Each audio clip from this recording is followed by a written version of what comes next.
안녕하세요, 여러분. 자, 이제 매일기보 16의 이론을 어제 공부했으니까 오늘 바로 문제를 한번 풀어보도록 하겠습니다. 자, 1번.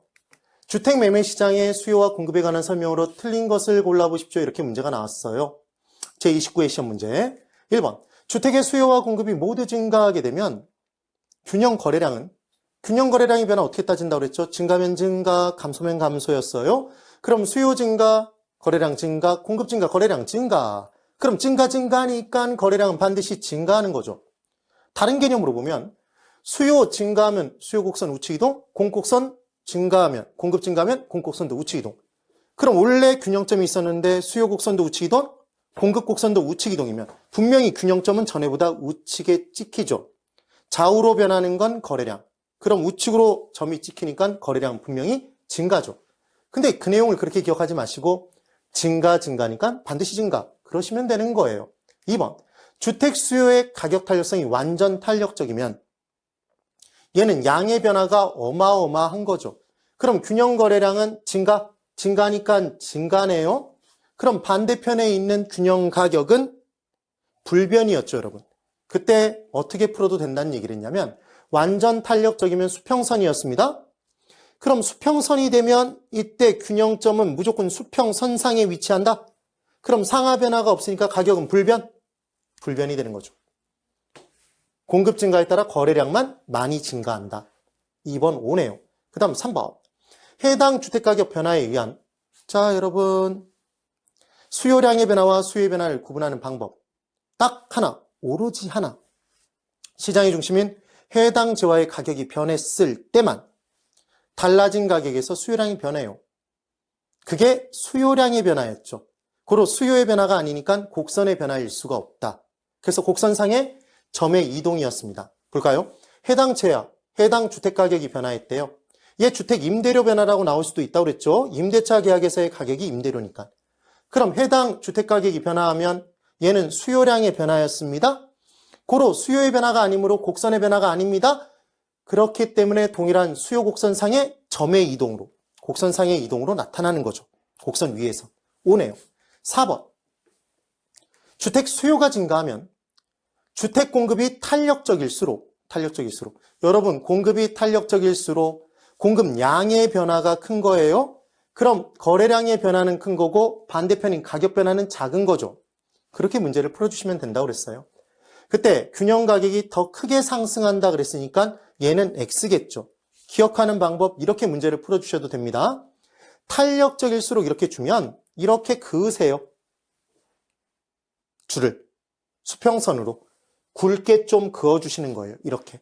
그럼 얘는 상하 변화는 큰가요? 작은가요? 상하 변화가 작죠? 상하 변화가 가격 변화잖아요. 그래서 가격 변화는 더 작게 나타나는 거죠. 덜 변하는 거예요. 좌우 변화는 큰가요, 여러분? 그래서 좌우 변화가 크니까 거래량의 변화는 큰 거죠. 근데 얘를 좀 더 쉽게 하는 방법은 거래량 변화와 가격 변화는 반대 방향으로 움직여요. 그럼 탄력성은 사실상 양이 변화하는 정도였잖아요. 수요의 탄력성은 수요량이 변화하는 정도, 공급의 탄력성은 공급량이 변화하는 정도였단 말이에요. 그럼 공급이 탄력적일수록 이렇게 나오면 공급량의 변화가 클수록이잖아요. 그럼 양의 변화는 크면 가격 변화는 작은 거죠. 더 크게 상승한다 그래서 X네요. 4번이 왜 틀렸는지 아셔야 돼요. 그럼 비탄력적일수록 이렇게 나온다면 얘는 B는 내리는 거죠, 여러분? 내려주세요. 그럼 상하 변화가 큰가요? 지금 좌우 변화부터 볼게요. 좌우 변화는 작죠? 그럼 거래량의 변화는 이때는 작은 거예요? 거래량 변화가 작은지 판단해 볼까요? 비탄력적이라는 얘기는 량의 변화가 반응되는 양의 변화가 작은 거잖아요.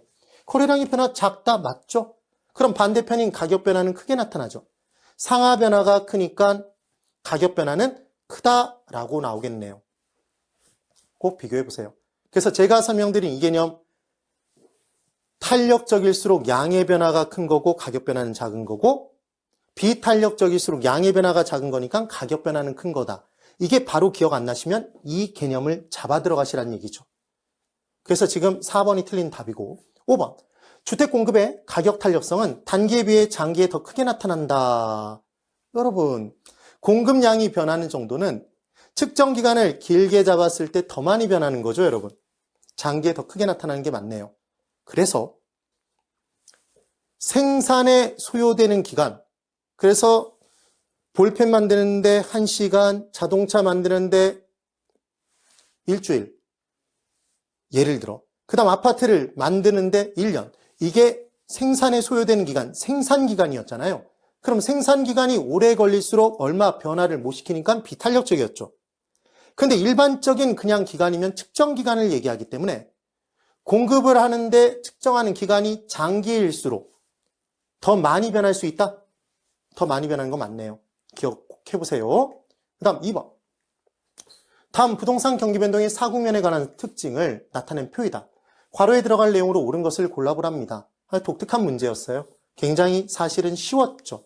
자, 풀어볼게요. 회복기와 상향기는 가격이 올라가고 있죠, 여러분. 가격 상승. 계속 이 방법을 설명드렸네요. 가격 상승은 초과 수요. 초과 수요끼리 서로 사기 위해 경쟁. 누가 힘이 세다? 파는 사람. 매도인 중시. 매도자 중시 경향을 띠는 거죠. 되셨나요? 그래서 이때 매도자 중시네요. 매도자 중시가 아닌 3번과 4번을 지우겠죠.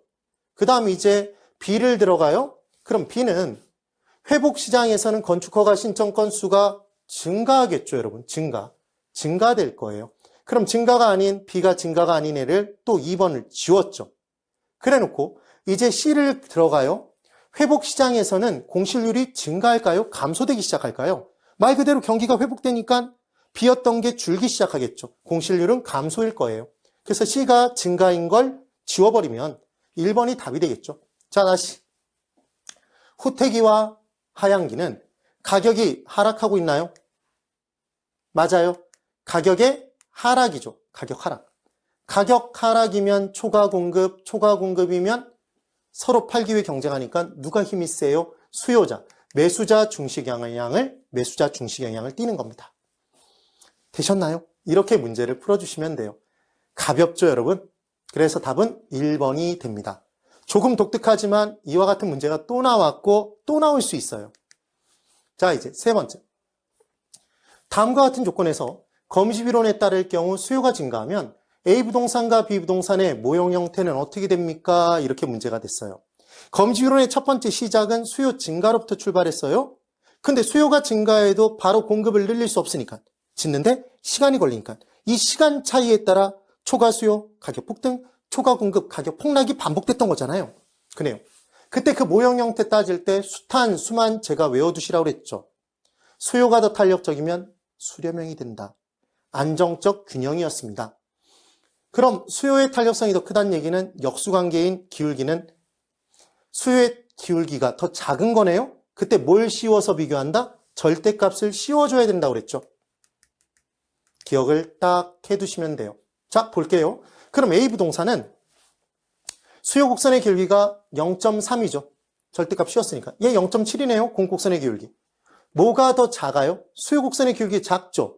그럼 수요의 탄력성이 더 큰 거네요. 수탄, 수렴형이죠. 제가 어떻게 판단했는지 이해되세요?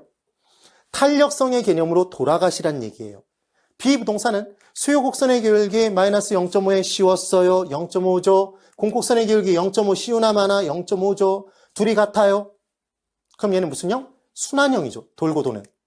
그래서 지금 답은 수렴형의 순환형 1번이 답이 되겠네요. 이렇게 딱 정리를 해두시면 됩니다. 쉽게 푸실 수 있겠죠, 여러분? 우리의 매일은 합격으로 돌아옵니다. 오늘도 수고 많으셨습니다.